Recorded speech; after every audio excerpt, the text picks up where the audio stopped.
Romanos 5, de 3 a 11. E não somente isto, mas também nos gloriamos nas próprias tribulações, sabendo que a tribulação produz perseverança, e a perseverança, experiência, e a experiência, esperança. Ora, a esperança não confunde, porque o amor de Deus é derramado em nosso coração pelo Espírito Santo que nos foi outorgado. Porque Cristo, quando nós ainda éramos fracos, morreu a seu tempo pelos ímpios. Dificilmente alguém morreria por um justo, pois poderá ser que pelo bom alguém se anime a morrer. Mas Deus prova o seu próprio amor para conosco pelo fato de ter Cristo morrido por nós, sendo nós ainda pecadores. Logo, muito mais agora, sendo justificados pelo seu sangue, seremos por ele salvos da ira. Porque se nós, quando inimigos, fomos reconciliados com Deus mediante a morte do seu Filho, muito mais, estando já reconciliados, seremos salvos pela sua vida. E não apenas isso, mas também nos gloriamos em Deus por nosso Senhor Jesus Cristo, por intermédio de quem recebemos agora a reconciliação. Vamos orar pedindo que o Espírito Santo nos ilumine e nos conduza na compreensão da palavra que Ele mesmo inspirou. Ó Deus, abre os nossos olhos para que vejamos as maravilhas da Tua lei. Pedimos que nos deis ouvidos espirituais para atendermos a voz do Teu Espírito que nos chama pela Tua palavra. Que a exposição dela traga luz nessa noite, consolo, direção, tudo de acordo com a necessidade de cada um de nós que o Senhor conhece tão bem. É o que nós te pedimos em nome de Jesus. Amém. Nós estamos dando continuidade à explicação que Paulo começou a fazer no capítulo 5 sobre os efeitos da justificação pela fé. Até o capítulo 4, Paulo estava provando a pecaminosidade de toda a raça humana, tanto dos gentios, aqueles povos que nunca ouviram falar do Evangelho e que constituíam as nações daquela época, e dos próprios judeus, que mesmo tendo recebido a revelação de Deus através das Escrituras Sagradas, ainda assim não guardavam a lei de Deus. Paulo gasta tempo nos capítulos 1 e 2 e metade do capítulo 3 para provar que toda a raça humana está debaixo do juízo de Deus. E em seguida ele apresenta o único caminho pelo qual tanto os gentios, pagãos, como os judeus que receberam a revelação podem ser salvos. E esse caminho é mediante a justificação que é dada por Deus, mediante a fé, na obra de Cristo na cruz do Calvário. Tanto os gentios como os judeus, eles são salvos da mesma forma, mediante a justiça de Deus que nos é dada através da fé, com base no sacrifício do seu Filho Jesus Cristo. Paulo demonstra isso no capítulo 4, através da história de Abraão, que nós já vimos com bastante detalhes. E aqui no capítulo 5, uma vez demonstrado o ponto dele, que nós somos justificados pela fé, mediante o sangue de Cristo, ele fala dos efeitos dessa justificação. O que é que acompanha isso? Que bênçãos mais vêm juntamente com a justificação dos nossos pecados? Na mensagem anterior, nós vimos nos versos 1 e 2 que Paulo menciona, em primeiro lugar, paz. Veja só o verso 1, justificados, pois, mediante a fé, temos paz com Deus. Esse é o primeiro efeito que Paulo menciona da justificação. Essa paz com Deus não é um sentimento, embora produza também o sentimento de paz, mas ela é a cessação de toda hostilidade entre Deus e nós. Deus não está mais em guerra conosco por conta dos nossos pecados, porque eles foram perdoados, nós somos justificados dos nossos erros, Deus nos trata como justos, e contra justos Deus não tem guerra, Ele não tem guerra. Então, justificados, temos paz com Deus. O segundo efeito é acesso a essa graça, a presença de Deus que está no verso 2. Por intermédio de Cristo, obtivemos também acesso pela fé a essa graça na qual nós estamos firmes. É outro efeito da justificação, que nós podemos chegar à presença de Deus diretamente, de maneira frontal a Ele, entrar na sua presença santa e real e ali receber dele o favor. E Paulo menciona mais um privilégio dos justificados, que está no final do verso 2, que é nos gloriarmos na esperança da glória de Deus.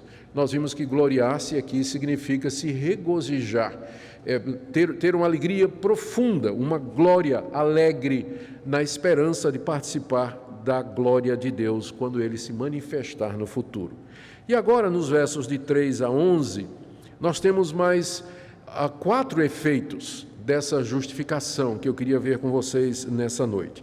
Paulo diz que nós não somente nos gloriamos na esperança de Deus, mas, agora no verso 3, nos gloriamos nas tribulações, nos sofrimentos aqui nesse mundo, que seria mais um efeito da justificação. Em seguida ele fala da certeza do amor de Deus por nós. Quando nós estamos passando por esses sofrimentos, podemos questionar se Deus nos ama. Mas ele diz que Deus nos assegura do amor dele no meio das tribulações. Isso nós vamos ver dos versos 5 a 8. Terceiro efeito que nós queremos ver nessa noite, o resultado da justificação, é a certeza da salvação futura.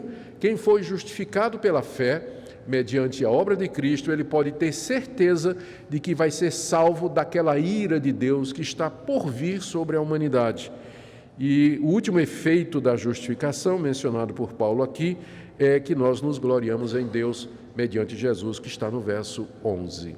Então, hoje à noite, o meu objetivo é expor esses privilégios, essas bênçãos que Deus dá àqueles que são justificados, perdoados, recebidos, aceitos por Deus mediante a fé e que tiveram seus pecados cancelados. E o primeiro efeito que queremos mencionar é exatamente esse dos versos 3 e 4, que nós nos gloriamos nas tribulações. Não somente isso, estou lendo o verso 3, mas também nos gloriamos nas próprias tribulações, sabendo que a tribulação produz perseverança, a perseverança experiência e a experiência esperança. As tribulações a que Paulo se refere aqui são todos aqueles sofrimentos que fazem parte da nossa existência humana e que são resultado do vale de lágrimas em que nós vivemos aqui nesse mundo.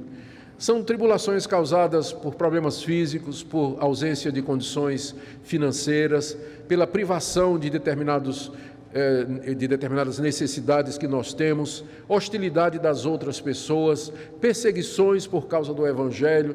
A gama é muito variada. O que a Bíblia considera como tribulação é muito amplo. É tudo aquilo que aqui nesse mundo nos causa sofrimento, que testa a nossa fé, que testa o nosso caráter. É tudo aquilo que nos desaponta, que nos desagrada, que produz desconforto, que produz tristeza. Então, todos nós estamos sujeitos às tribulações. Todos nós estamos sujeitos a passar por esse tipo de coisa. A diferença entre nós e uma pessoa que não foi justificada pela fé é que os que foram justificados pela fé, eles se gloriam nessas tribulações. A pessoa que não conhece a Deus, no meio de todo esse sofrimento, ela xinga a Deus, ela amaldiçoa a Deus, ela procura soluções pecaminosas, ela procura alívio em coisas ilícitas como sexo, droga, bebida. As pessoas reagem muito mal ao sofrimento quando elas não têm essa âncora, que é a certeza do perdão de Deus por elas. Mas a pessoa que foi justificada pela fé em Cristo Jesus, ela tem essa atitude de gloriar-se no próprio sofrimento. Ela se gloria nas próprias tribulações. Lembrando que gloriar-se aqui é alegrar-se. Nós não nos alegramos nas tribulações porque a tribulação é uma coisa gostosa. Não é não.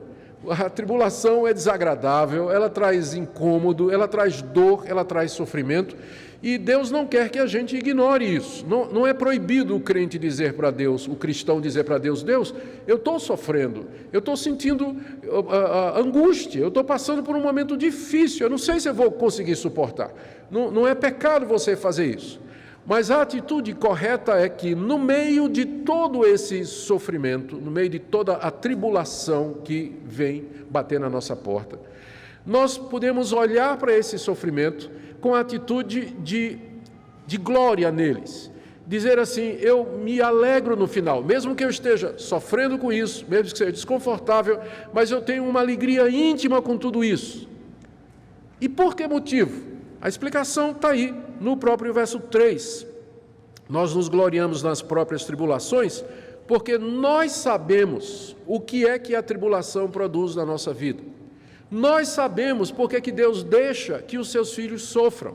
E o alvo de Deus com o sofrimento aqui nesse mundo, para aqueles que foram justificados, não é nos castigar, nos punir, não é nos fazer sofrer, porque Ele é um Deus cruel, mas o alvo de Deus é nos aperfeiçoar. O alvo de Deus é melhorar o nosso caráter. Paulo diz aqui que a tribulação, ela produz, naquele que foi justificado pela fé, em primeiro lugar, produz perseverança. Está vendo aí no final do verso 3? A perseverança é a capacidade de você aguentar pacientemente os sofrimentos, sem reclamar, sem botar a culpa em Deus, sem blasfemar, sem se tornar um incrédulo, sem virar as costas para Deus, mas continuar ali servindo a Deus no meio do sofrimento. Exemplo, Jó no Antigo Testamento. Deus permitiu que tudo fosse tirado de Jó. E a única coisa que Jó conservou foi a sua perseverança. Ele perseverou em seguir a Deus, ainda que de vez em quando ele dizia: maldito o dia que eu nasci, né? Eu não sei por que eu vim ao mundo, Deus. Por que eu estou passando por isso? Mas em nenhum momento Jó atribuiu a Deus alguma falta. Ele perseverou. Ele saiu daquela provação. Agora vem um segundo efeito. Um homem mais experiente. Porque a perseverança, ela produz experiência. A palavra experiência aqui significa, poderia ser traduzido mais literalmente, como sendo um caráter aprovado. Uma pessoa que foi provada e que ela foi testada e ela foi aprovada por Deus. Ela foi aprovada por Deus. Por isso que a gente se regozija no meio do sofrimento, porque a gente olha para o sofrimento como sendo a escola de Deus. Deus me matriculou na escola do sofrimento porque Ele quer lá na frente ter um produto final. Deus está esperando que através desses sofrimentos e das tribulações eu cresça, eu aprenda a perseverar, a ser paciente, eu tenho um caráter aprovado. Isso tudo no final, aqui no verso 4, Paulo diz que a experiência vai produzir o quê? Esperança. Esperança aqui é a certeza absoluta de que o que Deus prometeu, Ele haverá de cumprir. Tem muita gente que quer ter esperança, mas não quer passar pela tribulação. Então, quando você diz assim: Deus, enche meu coração de esperança. Esperança aqui é a certeza, né? Eu quero ter um vislumbre da Tua glória. Eu quero, assim, que meu coração tenha plena confiança nas coisas futuras. Eu quero ter essa fé que consola o coração. Deus diz: tá bom. Aí no dia seguinte, lá vem a provação. Porque esse é o caminho. Provação produz perseverança, que produz experiência, que produz esperança. Não vai cair do céu pronto. É um processo que Deus usa. Por isso que está errado. É um evangelho falso, esse que é apresentado às igrejas, em que Deus existe só para nos fazer feliz, só para satisfazer os nossos desejos, e que eu devo buscar a Deus para que eu possa experimentar de toda a felicidade nesse mundo. O caminho de Deus para que você seja completo é o caminho da cruz, e Jesus nunca enganou ninguém. Ele sempre diz: quem quiser vir após mim, negue-se a si mesmo, tome a sua cruz e me siga. Essa teologia da prosperidade financeira e de saúde, de que Deus quer sempre nos fazer ricos, bonitos, felizes, alegres, é um falso evangelho. Deus, de fato, vai nos fazer bonitos, ricos, felizes e alegres, mas não necessariamente aqui nesse mundo. Aqui nesse mundo Ele está trabalhando o nosso caráter, e Ele faz isso através das tribulações. Por isso que o crente, o que foi justificado pela fé, ele se gloria nas próprias tribulações, porque ele sabe que todas as coisas contribuem para o seu bem, inclusive o sofrimento. A segunda bênção que Paulo menciona aqui, que acompanha a justificação, é a certeza que Deus dá ao justificado pela fé, de que esses sofrimentos, eles são decorrentes do amor de Deus e não da sua ira. Quando a gente sofre, quando o crente verdadeiro sofre, não é porque Deus está com raiva dele, mas porque Deus quer melhorar o seu caráter. Na verdade, é uma demonstração do amor de Deus. E veja como Paulo explica isso aqui. Como é que Deus nos conforta no meio de toda a nossa provação? Deus nos conforta no meio do nosso sofrimento, nos dando certeza do seu amor. Está aí do verso 5 a 8. Ora, a esperança, essa esperança que nós queremos ter, que temos da glória de Deus, ela não confunde, porque o amor de Deus é derramado em nosso coração pelo Espírito Santo que nos foi dado. No meio de todo aquele sofrimento que nós experimentamos, da dor e das tribulações aqui dessa vida, às vezes mais, às vezes menos, mas sempre tem, no meio da nossa experiência, durante a nossa história aqui, Deus derrama o seu amor no nosso coração através do Espírito Santo. Aqui, essa certeza do amor de Deus, Paulo fala dela de duas maneiras. Primeiro, esse derramar do amor de Deus no nosso coração, que é uma experiência subjetiva, é alguma coisa que a gente sente. E segundo, fala do amor de Deus objetivamente demonstrado na cruz, que nós vamos ver do verso 6 até o verso 8. Então vamos começar primeiro com o amor de Deus derramado em nosso coração, que é uma experiência subjetiva, é algo que a gente sente. Paulo diz aqui que quem derrama o amor de Deus no nosso coração é o Espírito Santo que nos foi dado, que nos foi outorgado. O Espírito Santo já foi dado à Igreja de Cristo no dia de Pentecostes, e ele foi dado a todo aquele que foi justificado. Vocês percebem aqui a ligação entre justificação e ter o Espírito Santo. De vez em quando alguém pergunta para mim, chega para mim, pastor, quando é que a gente recebe o Espírito Santo? Eu já sou crente em Jesus Cristo, mas eu não falei em línguas, eu não recebi o Espírito Santo. Não. É impossível você ser justificado e não ter o Espírito Santo. Você vê como Paulo aqui trata as duas coisas como se fosse a mesma coisa. Deus derrama o seu amor no nosso coração por meio do Espírito Santo que já foi dado. Quando é que foi dado? Quando a gente foi justificado. Quando Deus nos recebeu como seus, quando Ele perdoou os nossos pecados, Ele nos deu o Espírito Santo como garantia que vem morar em nosso coração. E esse Espírito, em momentos de angústia, de sofrimento, ele nos convence do amor de Deus por nós. Ele nos fala do amor de Deus por nós, que aquilo que nós estamos passando não é fruto da ira do Pai, mas é a mão bondosa de um pai que está corrigindo um filho, que está indicando o caminho para fazer. Ele derrama esse amor de Deus no nosso coração. Meus irmãos, essas experiências do amor de Deus, elas são experiências. Às vezes a gente fica com medo de ter experiência por conta dos abusos que a gente vê aí, que a gente vê por aí. Tem muito abuso nessa área de experiência, mas o fato de que há abusos na área de experiências não quer dizer que o cristianismo verdadeiro não ofereça experiência. Existem experiências na vida cristã em que a pessoa sente, ela percebe, é quase que palpável, ela tem consciência plena das realidades espirituais. E de vez em quando Deus faz isso na vida do verdadeiro cristão. Eu tenho certeza que você pode lembrar-se de algumas dessas vezes em que, no fundo do poço, na angústia do seu coração, passando pelo vale da sombra da morte, de repente as nuvens se dissiparam, o sol brilhou sobre o seu coração, alegria encheu o seu coração e você viu e conheceu que Deus é o Senhor, que Ele lhe ama e que Ele fez tudo aquilo. Você entendeu o amor de Deus por você no meio de toda aquela situação. O Espírito Santo faz isso no coração daquele que é justificado. Ele derrama o amor de Deus no coração, para que nós tenhamos certeza disso.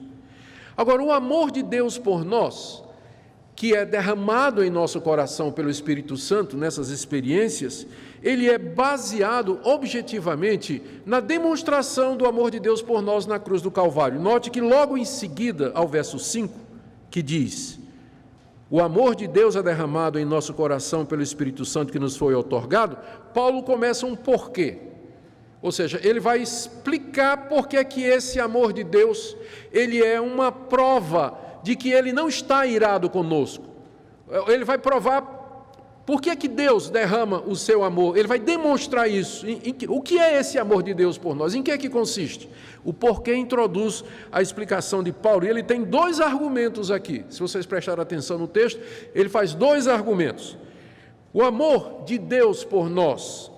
Primeiro, por que como é que eu vejo esse amor de Deus? Objetivamente falando. Primeiro, a situação em que eu vivia quando Cristo morreu por mim. está aí no verso 6. Por quê? Ele está explicando o amor de Deus. Quando nós ainda éramos fracos, morreu a seu tempo pelos ímpios. Está aqui o primeiro argumento para demonstrar o amor de Deus. É que Cristo morreu a seu tempo por nós quando nós ainda éramos fracos. Fracos aqui é fracos moralmente, fracos espiritualmente, incapazes, sem forças de nos salvar, sem forças de nos justificar diante de Deus, na mais completa impotência, sem condição alguma de fazer algo para a nossa redenção. Quando estávamos nessa situação, Cristo, a seu tempo, no tempo determinado por Deus, Ele morreu pelos ímpios, que são a mesma coisa. Esses fracos são aqui chamados de ímpios. Ímpios são pessoas que não têm piedade, né? Ímpio, não tem nenhuma piedade, não tem nenhuma devoção a Deus, não tem nenhum amor ou interesse por Deus.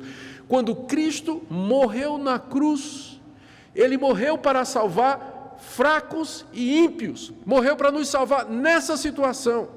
Era isso que nós éramos, quando Deus mandou o seu Filho, no tempo certo, morrer por nós. Jesus Cristo não veio salvar pessoas boas, Ele não veio salvar pessoas justas, até porque elas não existem.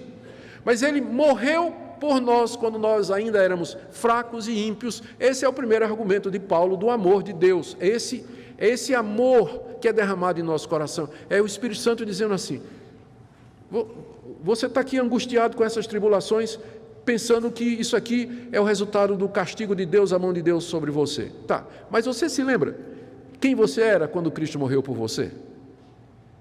Ora, se Ele lhe amou lá, a ponto de morrer por você quando você era um ímpio, um fraco, será que o amor dele por você mudou? Muito mais não vai Ele te amar agora. Esse é o primeiro argumento. O segundo está no verso seguinte. A improbabilidade disso ter acontecido. Humanamente falando, Deus mandar o seu Filho Santo morrer pelos ímpios, qual a probabilidade disso? Veja como Paulo argumenta aqui no verso 7. Dificilmente alguém morreria por um justo. Uma pessoa justa, imagina uma pessoa moralista, não é? Uma pessoa que guarda as leis, uma pessoa justa, você daria a vida por ela? Dificilmente a gente daria a vida por um justo. Não é normal uma pessoa dar uma vida até por quem é justo. Paulo, aí ele ainda argumenta, olha, pois pode ser que até pelo bom alguém se anime a morrer. Pelo moralista eu não morro não, mas pelo um bom, quer dizer, uma pessoa que faz boas obras, é caridosa, pode ser até que eu morresse. Mas Deus prova seu amor para conosco, pelo fato de ter Cristo morrido por nós, sendo nós, o quê? Justos e bons? Não, sendo nós pecadores, tendo quebrado a sua lei, ofendido a sua santidade, nos colocado em posição de inimizade contra Ele. A situação em que nós nos encontrávamos quando Cristo morreu por nós e a improbabilidade de alguém morrer por um justo ou pelo bom, faz com que a morte de Cristo na cruz do Calvário, por ímpios como vocês e como eu, seja a maior demonstração do amor de Deus. As pessoas às vezes pensam assim, não, Deus não me ama porque não me deu um marido. Onde está o amor de Deus? Onde estava o amor de Deus quando eu perdi a minha fortuna? Onde estava o amor de Deus quando eu perdi um parente, um ente querido, um filho? Quando eu perdi a minha saúde? A resposta de Deus sempre vai ser apontar para a cruz. Lá é a demonstração do meu amor. É lá que eu provo que eu amo você. O fato de que você tem bênçãos materiais, que eu cuido de você no dia a dia, essa não é a maior demonstração do meu amor. A maior demonstração do meu amor é que eu mandei meu filho morrer por você quando você era um fraco, quando você era um ímpio, quando você era um pecador, quando seria improvável, já que nem pelo justo nem pelo bom ninguém quer morrer, Deus prova o seu amor quando mandando o seu filho morrer por pecadores como nós.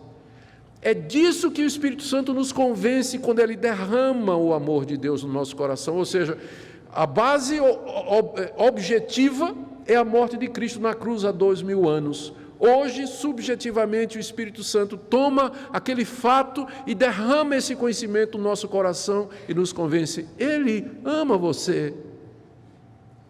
A prova do amor dele por você é o que Cristo fez por você na situação em que você se encontrava. Note aqui como eu não resisto a fazer a ligação, não é? Da morte de Cristo ligada à salvação eficaz. Você percebe que se a gente aqui fosse falar de uma morte de Cristo ampla pelo mundo todo, esse texto perderia a força. Mas você vê que Paulo está falando aqui como se Cristo tivesse morrido pelos seus, de forma que eles são eficazmente justificados, e disso eles têm certeza. É muito difícil você ter certeza do amor de Deus por si, quando é oferecida, quando a morte de Cristo é pregada como sendo assim, ele morreu por todo mundo, de maneira que no final não morreu por ninguém. Porque no final vai depender de você querer ou não.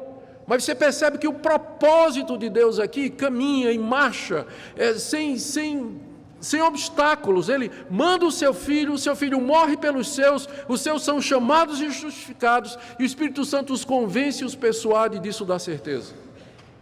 É nessa salvação que eu creio, uma salvação firme, eficaz, e que não vai depender, no fim, da decisão efêmera e falível do homem, mas de um Deus que chama mesmo e que justifica com base no sangue do seu Filho. E é disso que Ele nos dá certeza, de que Ele nos ama muito mais do que nós poderemos imaginar. E aí Paulo já emenda uma terceira consequência. Eu estava comentando com minha esposa como é difícil às vezes seguir o pensamento de Paulo, né? Quando a gente vinha aqui para a igreja no carro conversando sobre o sermão e orando, né? É porque Paulo emenda um porquê atrás do porquê. Ele dá uma explicação, depois ele explica a explicação. E aí vai emendando uma coisa na outra. É fantástico o pensamento dele, rico demais. O próximo tema que ele introduz aqui, ligado a esse, é ainda ligado ao amor de Deus, só que ele desenvolve agora noutra direção. E a gente tem que ver como sendo mais um resultado da justificação, é a certeza da salvação futura. Está aí do verso 9 a 10. Depois de ter dito no verso 8 que Deus prova seu amor para conosco, pelo fato de ter Cristo morrido por nós, sendo nós ainda pecadores, ele diz: logo, em consequência disso, muito mais agora, sendo justificados pelo seu sangue, seremos por ele salvos da ira. Porque se nós, quando inimigos, fomos reconciliados com Deus mediante a morte de seu Filho, muito mais, estando já reconciliados, seremos salvos pela sua vida. Paulo fala aqui de uma salvação futura da ira de Deus e que ele desenvolve a partir da demonstração do amor de Deus por nós na cruz do Calvário. Deus prova seu amor para conosco porque Cristo morreu na cruz quando nós ainda éramos pecadores. Logo, se ele fez isso por nós, nós seremos salvos da ira. Que ira? A ira de Deus é a reação justa da sua santidade, do seu poder, da sua majestade, contra as criaturas que se levantam contra ele, que o afrontam, que desobedecem à sua lei, que o desafiam. Deus tem um dia preparado em que ele vai demonstrar todo o seu desprazer, a sua indignação, a sua ira contra essas criaturas. Esse dia não chegou, ele é futuro. Ele é vindouro. Ele é também conhecido na Bíblia como o dia do juízo final, que será o dia da vinda de Jesus Cristo. Quando Cristo vier, naquele dia, o último dia da história da humanidade, como nós a conhecemos hoje, esse dia está chegando, ele virá. Deus vai demonstrar claramente toda a sua indignação e a sua ira, o seu desprazer contra as criaturas que o desafiaram e viveram contra ele, e o desobedeceram e viraram as costas. A Bíblia chama esse dia, o dia do juízo, e diz que naquele dia Deus haverá de mandar para o sofrimento eterno, sem pausa, sem interrupção, por toda a eternidade, essas pessoas. A Bíblia chama esse estado, às vezes, de inferno, ou lago de fogo e enxofre, que Deus preparou para os ímpios, para os desobedientes, juntamente com os anjos que se rebelaram contra ele. Esse é o dia da ira. Ele não veio ainda. Ele ainda virá. Ele virá. É o último dia da história da nossa raça e da raça dos anjos também. É quando Deus vai demonstrar todo o seu desprazer. Por enquanto, Deus já está irado. Claro que está. Ele já está irado. Só que ele contém a sua ira. A sua ira está contida porque ele está no processo de salvação de um povo de entre a humanidade. Ele não vai destruir toda a raça humana com a sua ira. Ele está reservando um povo para si. E nós sabemos de que maneira ele fez isso. Enviando o seu Filho Jesus Cristo para morrer por esse povo que ele amou e escolheu antes da fundação do mundo. Cristo veio, pagou o pecado deles, o Espírito Santo chama pela palavra, a pessoa é justificada e passa por esse processo de aprendizado, de glória aqui nesse mundo, para que possa valorizar aquele dia, para que possa dizer: Deus, só a tua misericórdia é para me livrar do justo juízo que os meus pecados merecem. Mas a ira está vindo. A ira está vindo. Deus aqui nesse mundo, Ele nos assegura de que nós seremos salvos da sua ira. Veja o argumento de Paulo. Ele usa um argumento só, que é um argumento que a gente chama do maior para o menor. É mais ou menos assim: se Deus já fez o mais difícil, quanto mais o mais fácil. O mais difícil ele já fez. Qual era o mais difícil? O filho dele morrer por pecadores. Ora, se o mais difícil ele já fez, que foi o filho dele morrer por pecadores, o mais fácil ele fará, que é nos livrar da ira. Veja como ele argumenta aqui, no verso 9. Primeiro no verso 8. Deus prova seu amor para conosco, pelo fato de ter Cristo morrido por nós, sendo nós ainda pecadores. Logo, se Cristo morreu por nós, sendo nós ainda pecadores, sendo agora justificados pelo seu sangue, seremos por ele salvos da ira. Então Deus vai nos salvar da ira. O que é que significa? Ele não vai permitir que estes, por quem Cristo morreu e que foram justificados pelo seu sangue, estes não experimentarão a ira de Deus. Por quê? Porque Cristo já experimentou a ira de Deus no lugar deles. Lá na cruz do Calvário, Cristo bebeu até a última gota do cálice da ira de Deus no lugar daqueles por quem ele morreu. Cristo já experimentou o desprazer de Deus no lugar dos justificados. Tanto é que na cruz ele gritou: Deus meu, por que me desamparastes? Tal a sensação de angústia, de sofrimento. Cristo experimentou o próprio inferno no seu coração naquele momento. Por isso, justificados pela morte de Cristo, pelo sangue de Cristo, nós seremos salvos da ira. Deus não nos incluirá no dia do juízo entre aqueles que experimentarão os tormentos eternos, sem pausa, sem remissão, por toda a eternidade. Deus nos livrará, salvará aqueles que foram justificados mediante o sangue de Jesus Cristo. E veja como esse argumento funciona, é o mesmo argumento do maior para o menor, agora no verso 10. Se nós, quando inimigos, fomos reconciliados com Deus mediante a morte do seu Filho, essa era o mais difícil. Deus se reconciliar conosco, estado de guerra, pecadores, Deus justo, ímpios, Deus santo, vis e maus, Deus onipotente, conflito. Deus nos reconcilia com Ele por meio da morte do seu Filho. Por quê? Porque o seu Filho experimenta e paga toda a nossa dívida, toda a nossa hostilidade diante de Deus. E Deus nos reconcilia com Ele, não somos mais inimigos. Somos amigos de Deus, mais do que isso, somos seus filhos. Ora, se Deus já nos reconciliou com Ele por meio da morte de Cristo Jesus, Ele também não vai nos lançar na ira, porque a ira é para os seus inimigos, para os inimigos de Deus, está reservada para os inimigos dele. Nós não somos mais inimigos, não há mais guerra entre nós e Deus por conta de Jesus Cristo, como Paulo diz aqui, final do verso 10, muito mais, estando já reconciliados, seremos salvos pela vida de Cristo, a sua morte na cruz e pela sua ressurreição. É tudo isso que o Espírito Santo derrama no nosso coração. É dessa maneira que ele nos consola no meio das nossas tribulações. Não é, nem sempre é, tirando a tribulação. Uma vez Paulo queria isso, né? Espinho na carne. 3 vezes ele pediu a Deus: tira esse espinho da carne. Resposta de Deus: não. Eu vou te dar graça para você crescer, para você ficar humilde, para você ter perseverança, experiência e esperança. Nem sempre Deus atende às nossas orações tirando o espinho na carne. Nem sempre Ele faz isso dessa forma, mas Ele faz isso nos convencendo do seu amor. E é isso que o Espírito Santo testifica no nosso próprio coração, desse grande amor de Deus por nós. O Espírito Santo como que toma os nossos olhos e aponta para a cruz, dizendo: ali está a prova real do amor de Deus por você. Ali está a prova real de Deus ter amado você. Ele se reconciliou com você. Ele pagou os seus pecados no sangue do seu Filho. Ele apagou a sua dívida. E por isso você não vai mais sofrer o sofrimento eterno, não vai mais passar pelo sofrimento eterno, não vai experimentar o derramar da ira de Deus no dia do juízo. Ao contrário, você vai estar com o Senhor Jesus na esperança da glória de Deus, que é aquilo que ele mencionou lá no verso 2. A esperança da participação da glória de Deus, isso é confirmado pela morte de Jesus, é isso que você vai experimentar lá.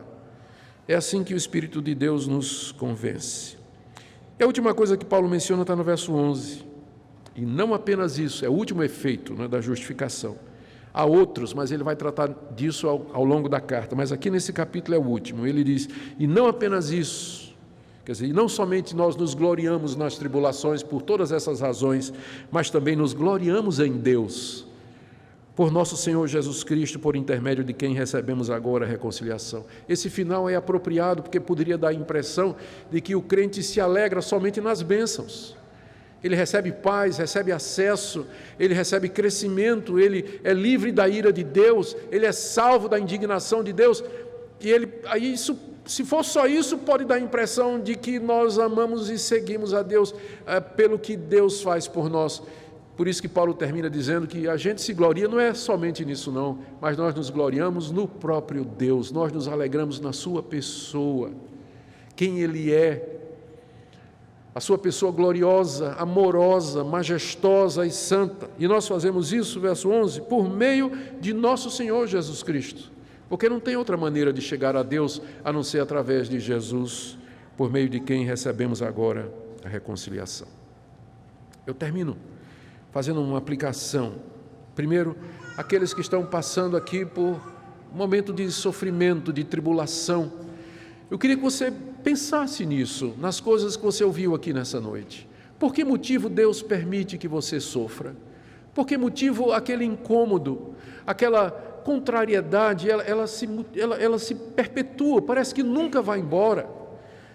Os problemas não param de vir.